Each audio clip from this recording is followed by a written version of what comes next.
Пандемия канчалык коркунучтуу болбосун, саясий талаадагы активдүүлүк баары бир басаңдаган жок. Анткени парламенттик шайлоо өтчү күз мезгили жакындап келе жатат.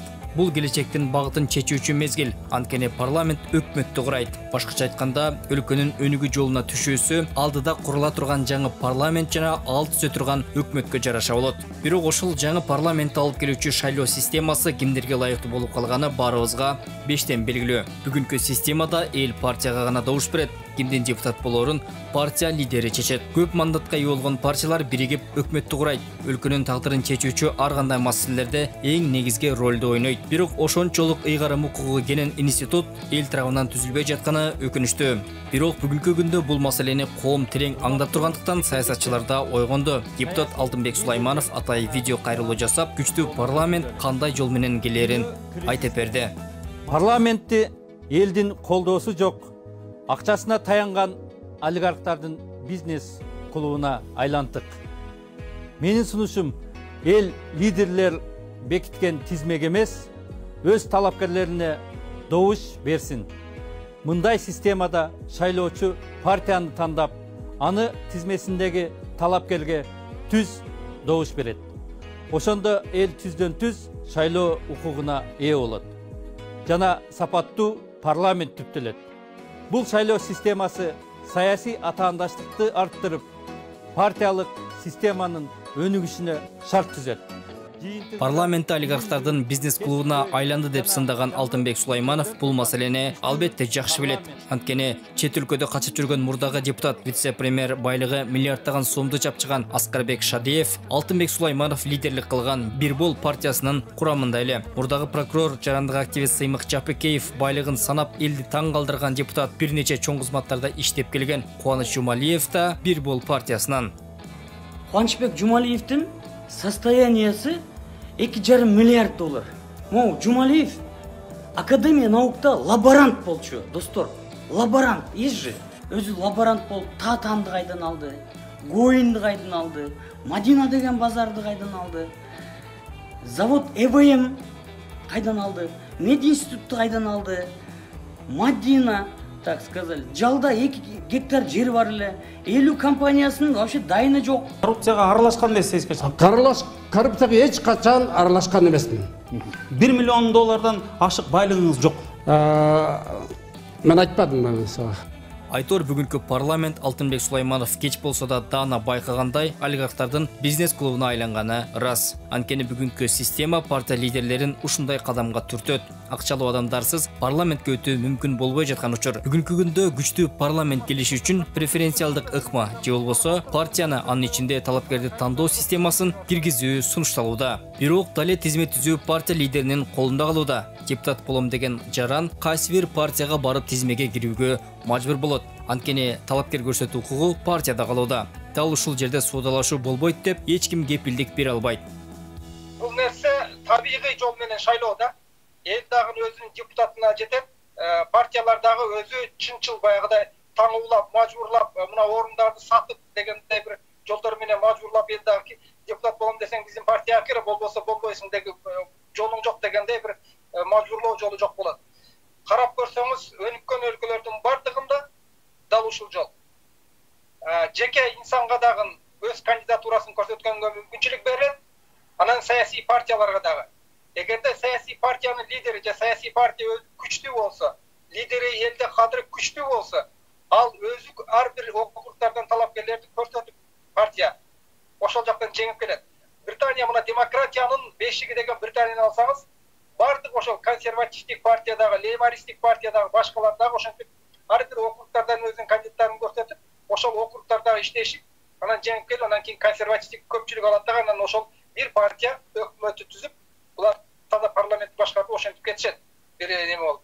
Бизде дагы ошондой, эгерде табигый жол менен пикирлештер биригип ошондо бир келип, же болбосо жеке инсандын да келишине бир жол калтырсак, биздин саясий системабыз израаттуу туура болот эле да. Азыркы кезде мына өзүңөр көрүп атасыңар, саясий партия менен гана баруу мүмкүн деген бир ушундай бир эреже киргизилип коюлган. Саясий партиянын болсо көбүнчө акчасы бар, олигархтар түзүп алган. Анан алар каалаганын жасатып жатат. Күчтүү парламент алып келүү үчүн кандай шайлоо системасы керек деген суроо ачык калууда. Партияларга көз каранды болбогон эркин депутаттардан турган парламент түзүш керек деген сунуштоолор да бар. Саясатталдоочу Айданбек Ахматов президенттик башкарууну жана ага жакын шайлоо системасын ылайык көрөт. Азыркы жоопкерсиз аралаш система бизде көрүп атасыңар кандай акыбалга алып келгенин жана кандай акыбал түзүлүп жатканын. Сиз өз жеке парламенттик башкарууну колдойсузбу же президенттик башкарууну колдойсузбу? Жеке өзүңүз? Мен азыр жеке өзүмчө биздин азыркы шартыбызда президенттик башкаруу туура деп эсептейм. Президент болгондо дагы бул өкмөт жоюлуш керек, өкмөттү аткаруу бийлигин президент башкарыш керек. Анан жогорку кеңешти эл өзү шайлаш керек. Сөзсүз түрдө андан кийин жогорку сотто биз толук абсолюттук көз карандысына жеткиришибиз керек. Ошол Европа, Америка же Япония өлкөлөрдөгүдөй жогорку соттун биринчи кезекте сотторду өмүр боюга шайлап, алар президенттен дагы жогорку кеңештен дагы көз каранды болбогондой, ал ошо мыйзамга таянып гана бир чечим чыккандай акыбалга жеткенибизде, ошого жеткирсек, бизде эффективдүү бийлик системасы, балансташкан бийлик системасы, бири-бирин көзөмөлдөгөн бийлик системасы түзүлөт. Натыйжада президенттик же парламенттик башкарууга жакын шайлоо системалары айтыла баштады. Айтмакчы депутат Курманкул Зулушев мамлекеттин башкаруу формасын президенттик же парламенттик деп тандоого референдум өткөрүү боюнча мыйзам долбоор сунуштаган. Бирок өлкөдө парламентаризмди жана ага жакын шайлоо ыкмасын жактагандар арбын экени байкалууда. Биз президенттик башкаруунун жыйынтыгын көргөнбүз. Ошондун айынан биз эки президентти экспортко жибергенбиз. Бирөөсү мугалим, бирөөсү токойдо жүрөт.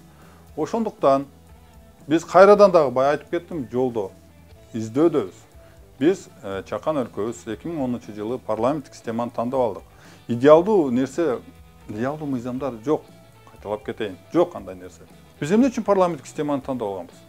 Эми эч курда энде көпчүлүк адам коллективдүү жамааттык кылып башкарса, бир эле адамды уга бербей, көпчүлүктүн пикирлердин күрөшү болот. Күрөш парламенттин ичинде болот, сыртта болот, нааразычылыктар ар ким өзүнүн депутаттары аркылуу ушул элдин үнү жетет бийликке деген максатта парламенттик шайлоомда системаны тандап алганбыз. Парламенттик системада президенттин, өкмөттүн жана жогорку кеңештин тең салмактуулугу сакталган.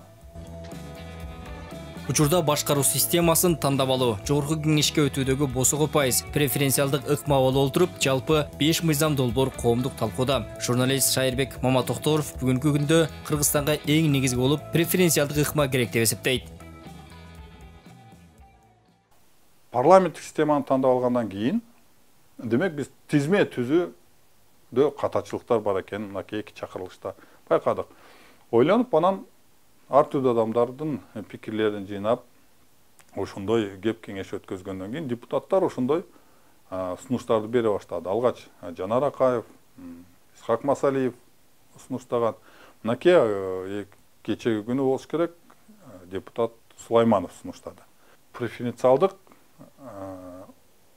ыкма менен добуш берүү дегенден аз кээрлери чочулап, себеби элдердин партиялык тизмеден көңүл калгандыгы чын да.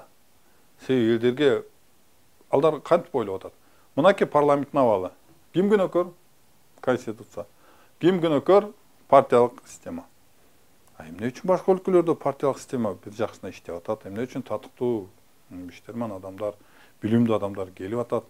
Себеби тизмеге турган адамдарга туура добуш берүү механизмдери каралган. Ошентип депутаттарды шайлоочу күз мезгили жакындап келе жатат, бирок коом каалагандай мыйзамдык база али даяр эмес. Бир жагынан пандемиядан соң шайлоо кайсы убакта так өтөрү да али толук чечиле элек. Андай деген менен тажилет алгач жыл башында Түштүк Кореянын 10 миңдеген жаранына жугуп, абал кооптуу болуп турган.